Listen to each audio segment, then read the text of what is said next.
Data का एक बड़ी प्रॉब्लम है। अगर आप उसमें थोड़ा बहुत इन्फॉर्मेशन डालेंगे तो उससे बहुत फ़ायदा नहीं होने वाला, उससे केवल बायसेस बढ़ते हैं। जैसे मैं आपको किसी के बारे में बता दूं कि ये आदमी हिंदू है, तो आप उस आदमी के बारे में कुछ नहीं जान पाओगे, इनफैक्ट गलत जानोगे, आप बायस्ड हो जाओगे। अगर आप हिंदू हो या मुस्लिम हो तब भी आप बायस्ड हो जाओगे।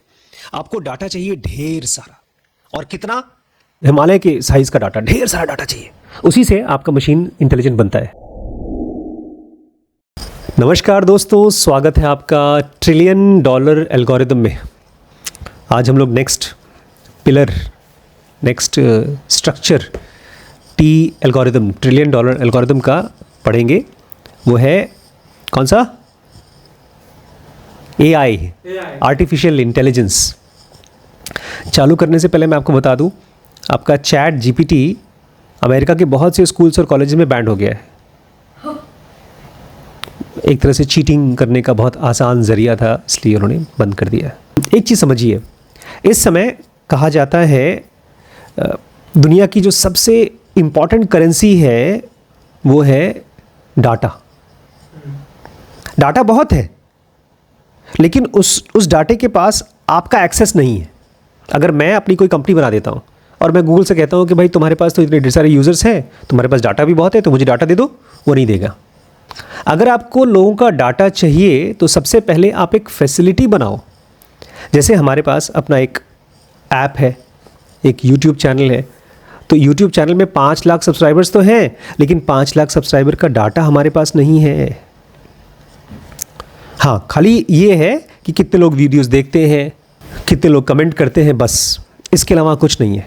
थोड़ा बहुत हम लोग डाटा अब ले पा रहे हैं अपने ऐप पे कि कौन ऑनलाइन है, कौन वीडियोस देख पा रहा है, नहीं देख पा रहा है। और अब हमारे कुछ ज़िनोगीज़ हैं जो कॉल कर करके लोगों से पूछते हैं कि आप हमारे वीडियोस देख रहे हैं कि नहीं देख रहे हैं, पढ़ रहे हैं कि नहीं पढ़ रहे हैं। बट हमारे पास बहुत कम डाटा है। $1 ट्रिलियन कंपनी के पास, उसके पास अपनी खुद की टेक्नोलॉजी होनी चाहिए, मतलब बड़े बड़े कंप्यूटर्स होने चाहिए जो कि ह्यूमन इनपुट से सीख सके। जो भी कुछ हम उसमें डालते हैं उससे वो कंप्यूटर सीखे, और जो कुछ भी डाटा लोग देते हैं उसको एल्गोरिदमिकली रजिस्टर करे।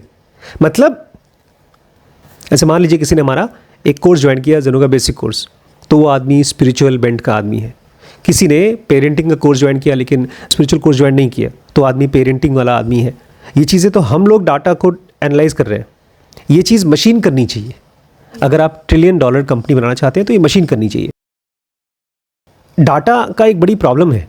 अगर आप उसमें थोड़ा बहुत इन्फॉर्मेशन डालेंगे तो उससे बहुत फ़ायदा नहीं होने वाला, उससे केवल बायसेस बढ़ते हैं। जैसे मैं आपको किसी के बारे में बता दूं कि ये आदमी हिंदू है, तो आप उस आदमी के बारे में कुछ नहीं जान पाओगे, इनफैक्ट गलत जानोगे, आप बायस्ड हो जाओगे। अगर आप हिंदू हो या मुस्लिम हो तब भी आप बायस्ड हो जाओगे। आपको डाटा चाहिए ढेर सारा, और कितना? हिमालय के साइज़ का डाटा, ढेर सारा डाटा चाहिए, उसी से आपका मशीन इंटेलिजेंट बनता है। भैया, हम लोग सेल्स में क्या करते हैं, कोई आदमी आया हमारी शॉप में, थोड़ा इंटरेस्ट दिखाया तो हम उसको बोलते हैं भाई ख़रीद लो कार। लेकिन मशीन कैसे करती है पता है? अगर मशीन सेल्समैन हो और कोई कस्टमर उसके ऑफिस में आता है और उस आदमी के बारे में मशीन ने अपने कैमरे से पहचान लिया कि ये आदमी कौन है, तुरंत उसके फेसबुक प्रोफाइल, जीमेल अगर उसके अकाउंट में वो एक्सेस कर सके, उसका बैंक अकाउंट एक्सेस कर सके, तो ट्रर करके उसको सारा इन्फॉर्मेशन आ जाएगा इस आदमी के पास पैसे कितने हैं।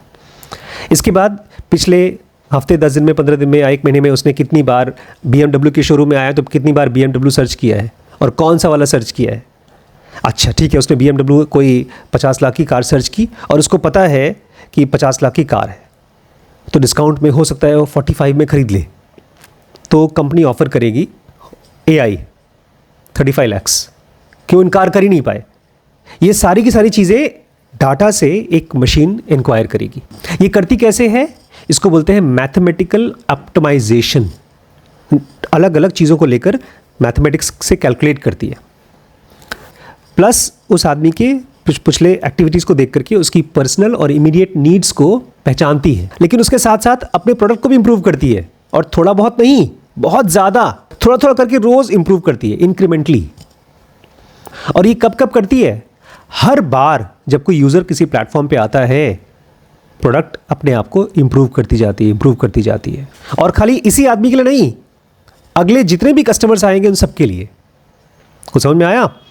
आप जब एक बार गूगल पे कोई सर्च करते हैं या चैट जीपीटी पे कोई सवाल पूछते हैं, वो आपसे बातचीत करके अपने आप को सबके लिए बेहतर बनाता है, सबके लिए हर बार। मार्केटिंग पढ़ना चाहती थी आप? कहते हैं मार्केटिंग को हम लोग 3 पार्ट में डिवाइड कर सकते हैं। ये सबसे पहला एरा जो था उसको बोलते हैं डेमोग्राफिक मार्केटिंग, कि जगह को मार्केट करिए। इसलिए अगर कोई आदमी 45 ईयर्स का है और किसी शहर में रहता है तो ज़्यादातर लोग 45 ईयर्स के उस शहर में एक ही जैसे बिहेव करेंगे। इसका मतलब है उन सबको एक ही टाइप का प्रोडक्ट पसंद आएगा। और यही पुरानी ज़्यादातर मीडिया काम करती थी, ऐसे ही ऐड बनाए जाते थे ज़्यादातर लोगों के बारे में एक गैस बना के। इसको बोलते थे डेमोग्राफिक टारगेटिंग। डेमो मतलब इस टाइप के लोग, इस शहर के लोग, इस उम्र के लोग, इवन एक खास एज भी डेमोग्राफी है, इस टाइप के लोग। और उसके बाद कुछ टाइम के लिए ये सब चीज़ बदल गया, ये शिफ्ट हो गया सोशल टारगेटिंग पे। कैसे? फेसबुक ने लोगों को कन्विंस किया, एटलीस्ट कोशिश किया कन्विंस करने का, कि 2 लोग, एक आदमी हो सकता है 15 साल का बच्चा है, वो मर्सिडीज खोज रहा है फेसबुक पे, और एक आदमी 45 साल का है, वो भी मर्सिडीज खोज रहा है। तो दोनों सेम ही टाइप के हैं, बिकॉज वो मर्सिडीज खोज रहे हैं, वो लाइक कर रहे हैं, तो उनको एक ही तरह से ट्रीट करो। अब डेमोग्राफी से हटकर सोशल टारगेटिंग आया, क्योंकि वो आदमी सोशली क्या चीज़ कर रहा है वो चीज़ एकदम बकवास साबित हुई। क्योंकि अगर हमारे घर में से लेटेस्ट से श्रीश हैं या देवांश हैं, वो BMW सर्च कर रहे हैं और उसको ऐड दिखाया गया, तो अगले कम से कम 10 साल तक तो ये लोग BMW खरीदेंगे नहीं, ना ही तो उनके घर में कोई खरीदेगा। तो कोई क्या फ़ायदा हुआ दिखा करके इनको ऐड। इसका केवल यही मतलब था कि वो आदमी लाइक करना पसंद करता है फेसबुक पे, और कुछ नहीं। ये 2 लोग एक ही टाइप के प्रोडक्ट या सर्विसेज खरीदेंगे ऐसा कुछ नहीं है।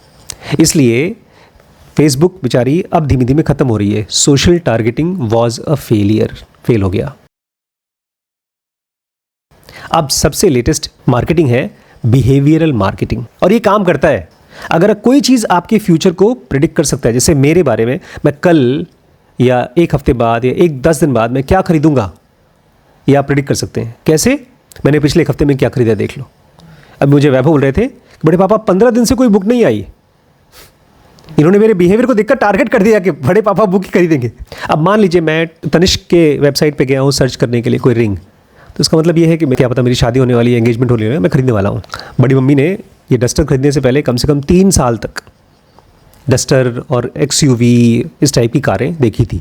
इसका मतलब वो खरीदने वाली थी। और ये सब काम, किसी को टारगेट करना, किसी के बिहेवियर को स्टडी करना, ये एक आदमी जब करता है तो दिन भर में कितने लोगों को बात कर सकता है? मैं 10, 15, 20 और वो भी भूल जाएगा। लेकिन अब AI के आने के बाद लोगों का बिहेवियर ट्रैक करना एक ऐसे लेवल और स्केल पर हो सकता है जो कि हम इमेजिन नहीं कर सकते। अगर मैंने आज ऑडी सर्च किया, मुझे 10 सेकंड के बाद से उसका ऐड आना शुरू हो जाएगा, तो उसने मेरे को स्टडी कर लिया। बिहेवियरल टारगेटिंग के बारे में कहा जाता है ये इस समय मार्केटिंग का सबसे खास मीट है, सबसे इंपॉर्टेंट चीज़ है। अगर किसी ने इसको सीख लिया तो उस आदमी की कीमत करोड़ों में है, कंपनीज उसको हायर करेंगी। आप बस किसी एक बिहेवियर को किसी की आइडेंटिटी के साथ जोड़ना सीख लीजिए। इस समय मीडिया में यही सबसे बड़ा वॉर चल रहा है। स्कॉट गैलेवी कहते हैं, मैं इस समय म्यूनिक से बैंकॉक जा रहा हूँ और वहाँ पर इनोवेशंस के देवी देवता आते हैं, भगवान। कौन है इनोवेशन के भगवान? कालानिक। कौन है? ट्रेविस कालानिक। जानते हैं कौन है? कौन? उबर का पुराना वाला CEO जिसको निकाल के फेंक दिया गया। हैस्टिंग्स। कौन है हैस्टिंग? नेटफ्लिक्स का फाउंडर। जकरबर्ग को तो जानती होंगी, आपके घर में आया था चाय पीने के लिए परसों। श्मिट को जानती हैं?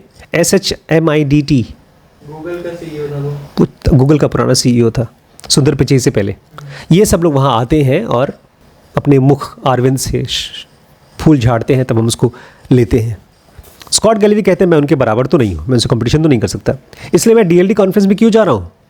ताकि मेरे YouTube पे वीडियोस में व्यूज़ मिल जाएं ज़्यादा ज़्यादा।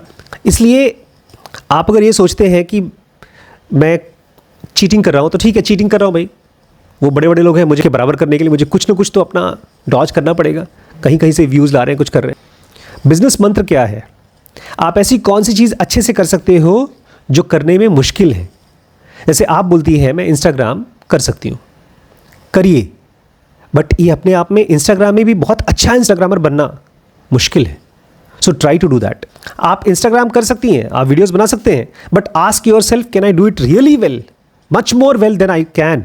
और ये जान लीजिए, जो आप बहुत अच्छा चीज़ बनाने की कोशिश करेंगी वो आसान नहीं है बनाना। अचानक से आप एक दिन आते हैं, बोलते हैं अरे बड़े पापा इतने व्यूज़ आए, आपने बनाया और वायरल चीज़ हो गई, यूट्यूब के खुद या इंस्टाग्राम के लिए खुद बड़ी वायरल चीज़ हो गई, अरे ये क्या हो गया, किसने क्या डाल दिया, खुद स्टडी कर रहा होगा आपको। पहले लोग पसंद करते थे कंपनीज़ को जो ढेर सारी नौकरियां लाती थी, ऐसी नौकरियां जिससे लोगों की गरीबी ख़त्म होती थी।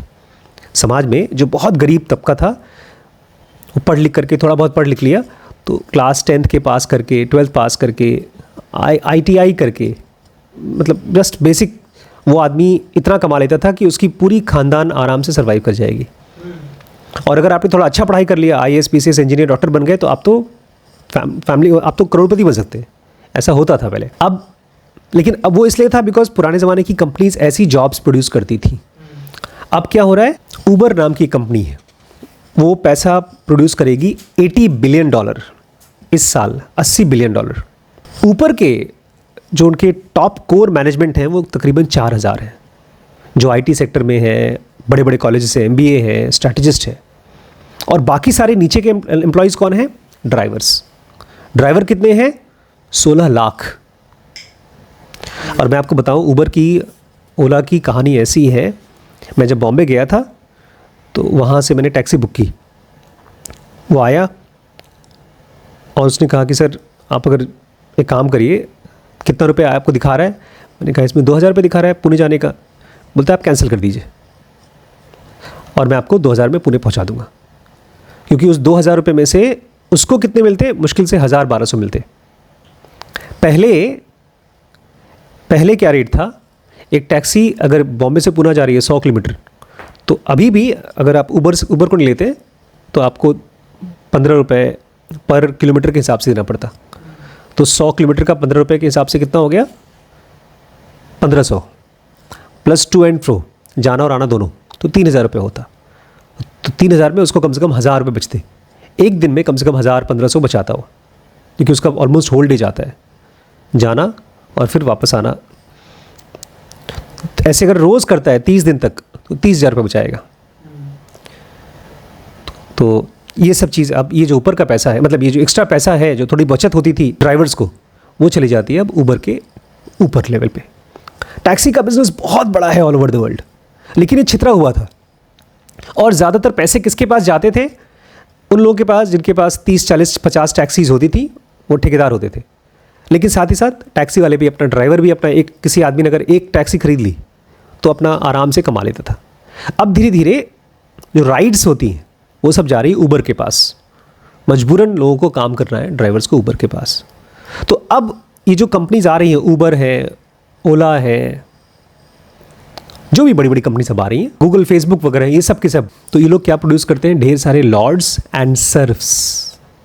लॉर्ड्स कौन है जानते हैं? Lord Mountbatten. लॉर्ड्स मतलब वो जो हमने देखा था, लॉर्ड्स मतलब राजा टाइप के लोग, इनके पास नीचे ढेर सारे गरीब जनता जो उनके लिए काम करती थी। और सर्फ मतलब उनको सर्व करने वाली जनता। तो अब तरह से इन कंपनीज ने एक ऐसा डिवाइड क्रिएट कर दिया है जहाँ पर एक तरफ बहुत अमीर और एक तरफ बहुत गरीब। पहले थोड़े अमीर और थोड़े गरीब, थोड़े अमीर और थोड़े कम अमीर टाइप के लोग बनते थे नौकरियों में। जैसे इफ़को में जो जॉब करते हैं, इफ़को का जो सबसे छोटा एम्प्लॉई है और जो सबसे बड़ा एम्प्लॉई है, उनकी सैलरी में बहुत डिफरेंस नहीं है। सबसे छोटा एम्प्लॉय पाता होगा शायद 15,000 रुपये महीना, सबसे बड़ा एम्प्लॉय पाता होगा 1.5 लाख रुपये महीना। लेकिन यहाँ पर ऊबर में सबसे छोटा एम्प्लॉय पाता होगा शायद 10,000 रुपये महीना, और सबसे बड़ा एम्प्लॉय पाता होगा कम से कम 10 करोड़ रुपये महीना। इतना बड़ा डिफरेंस है। स्कॉट गैलेवी कहते हैं, जब भी मैं बड़े बड़े पोडियम पे बैठ के बात करता हूँ तो वहाँ के जो CEOs हैं वो सुनते हैं और मेरी टॉक को सुन करके स्माइल करते हैं। लेकिन वो स्माइल कौन सी है पता है? ताश के खेल में अगर कोई आदमी के पास इक्के हैं और वो स्माइल कर रहा है, तो मेरी बुराई कर लो लेकिन जीतूंगा तो मैं ही, वो वाली स्माइल है। और वो जो इक्के की बात कर रहा हूँ, पता है इक्का क्या चीज़ है? डाटा, डाटा, डाटा और डाटा। पिछले 10 साल में जो दुनिया की सबसे पावरफुल कंपनीज़ हैं वो कैसे बनी है? Expert on data.